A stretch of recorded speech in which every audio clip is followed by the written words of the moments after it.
Accreditation যদি সঠিকভাবে হয়, আমি বলতে বাধ্য হচ্ছি আমাদের অনেকগুলো মেডিকেল কলেজ হয়তো এই অ্যাক্রেডিটেশন প্রসেসের মাধ্যমে পার হতে পারবেন না। 5 বছর যেগুলো পড়ছি যদি রেকগনাইজ না হয়, তাহলে ইউকেতে যদি আমরা পড়তে চাই, তাহলে ওখানে যদি আমি রেকগনাইজ হব না, তাহলে তো এটা it's just a West of time. আমাদের ব্যর্থতার কোনো সুযোগ নেই, আমরা ব্যর্থতার কথা চিন্তাও করছি না। আমাদেরকে এখানে জয়ী হতেই হবে। দেশে প্রতি বছর শতাধিক মেডিকেল কলেজ থেকে 11,000-এরও বেশি চিকিৎসক বের হচ্ছেন। সম্মানজনক কর্মসংস্থান, মানসম্মত উচ্চতর প্রশিক্ষণ এবং পর্যাপ্ত গবেষণার সুযোগসহ নানা প্রত্যাশায় এসব চিকিৎসকের অনেকে চলে যান উন্নত দেশে। প্রশিক্ষণ গ্রহণের মাধ্যমে দক্ষতা অর্জনের পর যুক্ত হন দেশের স্বাস্থ্যসেবায়। কেউ কেউ না ফিরলেও ভূমিকা রাখেন অর্থনৈতিক সমৃদ্ধিতে। তবে world federation for medical education WFM-এর স্বীকৃতি না মেলায় সেই সুযোগ হারানোর ঝুঁকিতে পড়েছে বাংলাদেশ। আমাদের এখানে অসংখ্য মেডিকেল কলেজ করা হচ্ছে, তাদের তো টিচারের সংখ্যাই নাই, তাদের তো আপনার মেডিকেল কলেজের যে ফরম্যাট থাকার কথা সেটা নাই। আমি আন্তর্জাতিক মানের কথা বলবো না, বাংলাদেশ মেডিকেল ডেন্টাল কাউন্সিলিংয়ের যে রিকুইজিটসগুলো আছে, একটা মেডিকেল কলেজ হতে গেলে তার টিচারের সংখ্যা, তার ছাত্র সংখ্যা, তার অনুপাত, তার ল্যাবরেটরি, তার রোগী দেখা, তার হাসপাতাল সংক্রান্ত বেড, এগুলো সবগুলোর তো একটা অনুমতি পরিমাপ আছে। সেখানেই তো আমরা অনেক জায়গাতে স্ট্যান্ডার্ড মেনটেন করতে পারছি না। ইন্টারন্যাশনাল স্ট্যান্ডার্ডে আপনারা যাবেন কোত্থেকে? এই জন্য অ্যাক্রেডিটেশন যদি সঠিকভাবে হয়, আমি বলতে বাধ্য হচ্ছি আমাদের অনেকগুলো মেডিকেল কলেজ হয়তো এই অ্যাক্রেডিটেশন প্রসেসের মাধ্যমে পার হতে পারবেন না। যারা পারবেন তারা হয়তো খুব অল্প সংখ্যক মেডিকেল কলেজ, এমনকি আমাদের পুরনো যেসব পাবলিক মেডিকেল কলেজ আছে 8টা, এরাও সবাই পার হতে পারবে কিন্তু আই এম রিয়েলি অ্যাফ্রেড। আমি বাইরে MSc করেছি, আমি PhD করেছি। তো ওখানে আমাদেরকে, আমি যখন করেছি এটা আগে, তখন IMED বলতো, ইন্টারন্যাশনাল মেডিকেল এডুকেশন ডাইরেক্টরি। সম্ভবত এটা WHO মেনটেন করতো। তো ওই ফর্ম টর্ম সব ফিল আপ করার সময় আমাকে ডিক্লেয়ার করতে হয়েছে যে ওখানে একটা কোয়েশ্চেনই আসতো যে does your medical college is IMED enlisted. তখন আমরা ইয়েস দিতাম এবং ইয়েস দিলে খুলনা মেডিকেল কলেজের নাম চলে আসতো। আমি খুলনা থেকে পাশ করেছি, আমি খুলনা সিলেক্ট করতাম এবং আমি দেখছি ওখানে সব পাবলিক মেডিকেল কলেজের নামই থাকতো।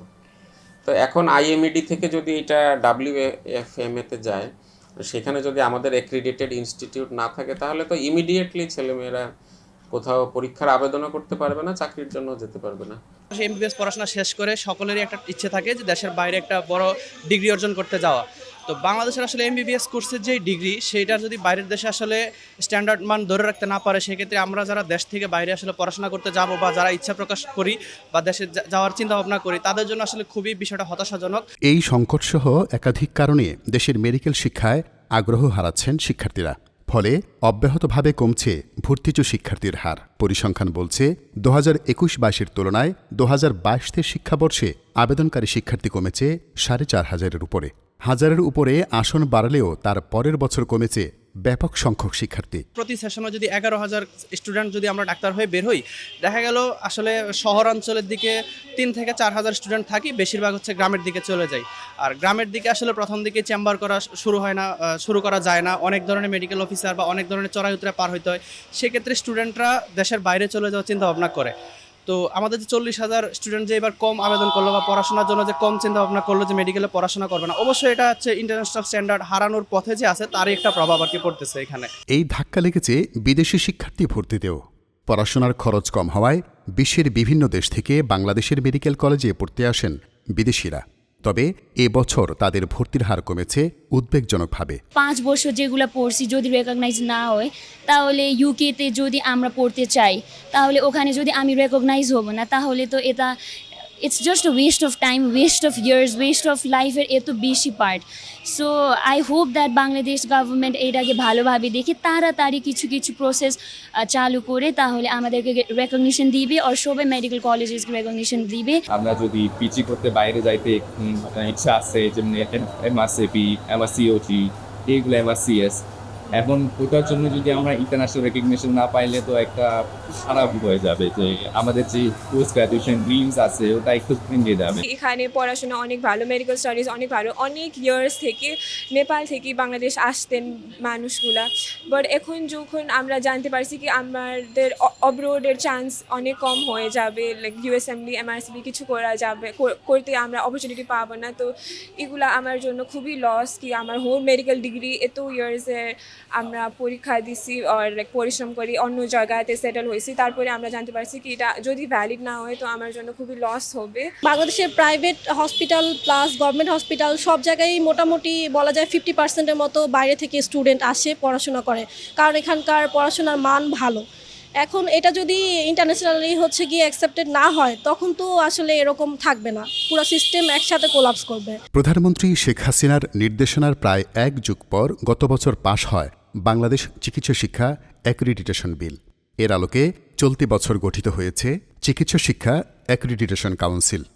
WFM-এর স্বীকৃতি পেতে যারা ইতিমধ্যে শুরু করেছেন তৎপরতা। ওয়ার্ল্ড ফেডারেশনের একেবারে সভাপতি মহোদয় ওনাকে জানিয়েছি, এবং খুব ভালো কথা হচ্ছে যে উনি বাংলাদেশে 25শে সেপ্টেম্বর আসবেন এই বছরই, এবং তার সাথে সেখানে আমাদের মিটিং হবে, এবং আমরা কি করে বাংলাদেশে নিয়ে এত সমৃদ্ধ একটি মেডিকেল এডুকেশন, এখানে আমাদের আন্ডার গ্র্যাজুয়েট এবং পোস্ট গ্র্যাজুয়েট এডুকেশন, আমাদের এখানে পাবলিক প্রাইভেট যে এত চমৎকার একটা সমন্বয়, সেইখানে আমাদেরকে মানে কোথায় কোথায় উন্নতি করলে আমাদের ছাত্ররা ভবিষ্যতে গ্লোবালি ডাক্তার হিসেবে কোথাও কষ্ট পাবেন না, তার জন্য আমরা ডেফিনেটলি উন্নতি করার জন্য তার সাথে মিলে তার পরামর্শ নেব এবং সেইভাবে আমরা কাজ করব।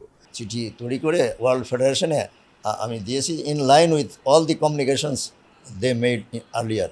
আমাদের DG office health DG medical এডুকেশনের সঙ্গে কমিউনিকেশন আছে আগে থেকেই বিভিন্নভাবে মেডিকেল এডুকেশনের, কিন্তু এই ব্যাপারে ওদের কমিউনিকেশন যেটা যে ওই চিঠিগুলো তারা জানিয়েছে, কারণ তখন তো আর কোনো মিডিয়া ছিল না, তখন তো আমাদের কাউন্সিল ফর্ম হয় নাই, সুতরাং ওরা এই সব কমিউনিকেশন কিন্তু ডিজি মেডিকেল এডুকেশনের সঙ্গে আগে করেছে।